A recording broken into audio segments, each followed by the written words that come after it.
जिसको TRS party और हमारी पार्टी ने दिया, जिसको स्पीकर साहब ने कबूल किया।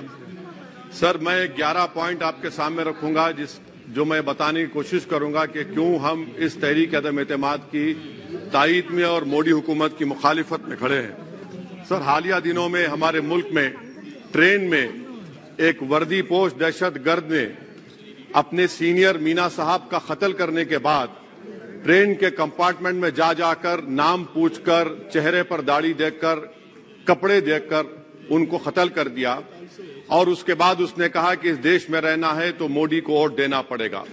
मैं हुकूमत से जानना चाहूंगा कि क्या ये अक्सरियती तबके की एक्सट्रीमिज्म और रेडिकलाइजेशन की बेहतरीन मिसाल नहीं है, और अगर है तो फिर हुकूमत इस पर क्या करेगी।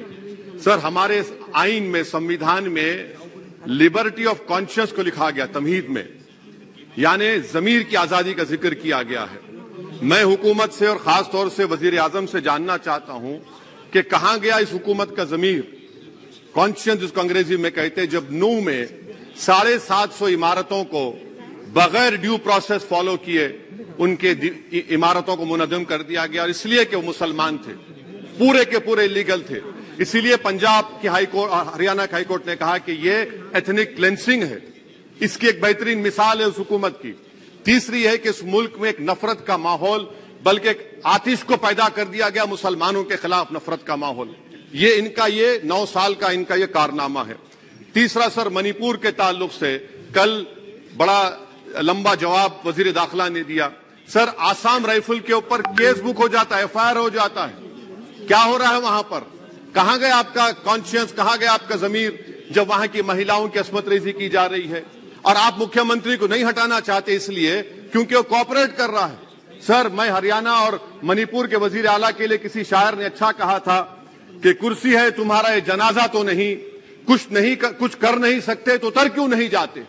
आखिर कहां गया? उन ताबूतों में खो गया कि आपका कॉन्शियस, आपका जमीर, जहां पर 50,000 लोग बेघर हो गए, यानी 6 लाख हथियारों को लूटा जा रहा है। आखिर कौन सा आप इंचार्ज वहां पर हैं? सर, चौथा पॉइंट, हिजाब को एक मसला बना दिया गया और मुस्लिम बच्चों को तालीम से महरूम कर दिया गया। क्या यह आपका लिबर्टी ऑफ कॉन्शियस है? कहां गया आपका जमीर? सर, अभी आपने फाइनेंस मिनिस्टर साहबा ने कहा, यहां पर डीएमके के मोहतरमा कनीमोजी ने महाभारत के द्रौपदी का जिक्र किया। मैं ये पूछना चाहता हूं, बिल्किस बानो इस देश की बेटी है या नहीं? जिस बिल्किस बानो को 11 लोगों ने रेप किया, प्रेग्नेंट थी, उसकी मां का रेप किया, उसकी बेटी को कत्ल कर दिया, उसकी मां का कत्ल कर दिया, आपने कातिलों को रिहा कर दिया। ये आपका कॉन्शियस है? ये आपका कॉन्शियस है? आप तो मेजोरिटेरियन पॉलिटिक्स को फरोग दे रहे हैं। सर, चौथा, आज चाइना के ऊपर कोई नहीं बोलते हैं। प्रधानमंत्री मोदी ने उस वक्त 2013 में, जब प्रधानमंत्री नहीं थे, कहा था कि समस्या बॉर्डर पर नहीं, दिल्ली में है। अगर हम अपनी जमीन पर हैं तो डिसएंगेजमेंट क्यों कर रहे हैं? क्या आज चीन हमारी जमीन पर नहीं बैठा है? क्या आज चीन से आप बातचीत कर रहे हैं? आप डिसएंगेजमेंट कर दिए। बताइए डी एस्केलेशन, डी इंडक्शन कब होगा? मैं आपके जरिए से हुकूमत को बता रहा हूं कि अगर प्रधानमंत्री ने अहमदाबाद में शी जिनपिंग को बुलाकर झूला झुलाया था, क्या हुआ? क्या नतीजा निकला उसका? चेन्नई दिखाया, क्या नतीजा निकला? सर, इसलिए चीन पर बोलिए, चीन को उखाड़ कर फेंकिए। सर, और एक पॉइंट जिस पर मैं मुखालिफ तायीद में खड़ा हूं, हाई इन्फ्लेशन है इस मुल्क में, हाई अनएम्प्लॉयमेंट है, स्टैग्नेटिंग कंजम्पशन है। इसकी वजह से महिलाओं में हाई एनीमिया लीड कर रहा है। ये हुकूमत इसकी जिम्मेदार है। सर, कुलभूषण जाधव कहां है? पाकिस्तान में बैठा है, आप क्यों नहीं लेके आते? आप विश्वगुरु कहते हैं, कुलभूषण जाधव को भूल गए आप। कतर में 8 नेवी ऑफिसर 1 साल से जेल में हैं, आप नहीं ला सके उनको। सर, और एक चीज, 1991 का प्लेसेस ऑफ वर्शिप एक्ट इस ऐवान में पास किया गया था कि तारीख के जख्मों को नहीं खुरेदा जाएगा। आप खुरोद रहे हैं उनको।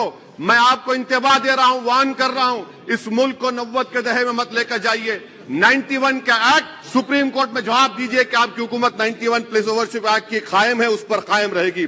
यूसीसी, सर, इस यूसीसी का फार्मूला क्या है? एक मुल्क में एक मजहब, एक कल्चर, एक जबान। ये तो डिक्टेटरों का फार्मूला है।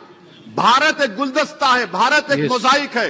यहाँ पर बेशुमार जबानें, बेशुमार मज़ाहिब बोले जाते हैं और हिंदू अनडिवाइडेड फैमिली में Now, OIC, please try to conclude. Sir I am concluding 8 crore 75 Hindu खानदानों को 3,800 करोड़ डिडक्शन मिला।